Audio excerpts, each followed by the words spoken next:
நான் ரொம்ப நாளா எதிர்பார்த்துட்டு இருந்த ஸ்டேஜ் இது. எனக்கு இன்னைக்கு இங்க நிக்கிறதே ஒரு மாதிரி ரொம்ப நர்வஸா இருக்கு. நிறைய வாட்டி இங்க நின்றுருக்கேன், அங்கேயே இருந்திருக்கேன், இங்கே இருந்திருக்கேன், ஹோஸ்டாவும் இருந்திருக்கேன். பட் ஸ்டில் எனக்கு இன்னைக்கு நிக்கிறது ஒரு மாதிரி பயங்கரமா எனக்கு படபடப்பா இருக்கு. பிகாஸ் எனக்கு மாரி செல்வராஜ் சார்னா பயம் ஆக்சுவலி. அவர் முன்னாடி பேசுறது எனக்கு உண்மையாலுமே பயமா இருக்கு.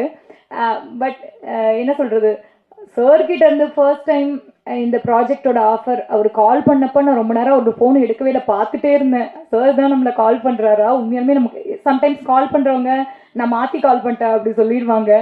அப்படி நினச்சிட்டு நான் பயந்துட்டே இருந்தேன். ஸோ சார் இந்த ப்ராஜெக்ட்காக தான் கால் பண்ணுறாங்களா அப்படின்னு. ஸோ கால் பண்ணி அவர் சொல்லும்போது அவர் சொன்னது ஒன்றே ஒன்று தான், என்னோட ட்ரீம் ப்ராஜெக்ட் இது, இந்த படம் எடுக்கிறதுக்காக தான் நான் சினிமாவுக்கு வந்தேன். இந்த ஃபிலிம் வந்து ஈஸியாக பண்ண முடியாது.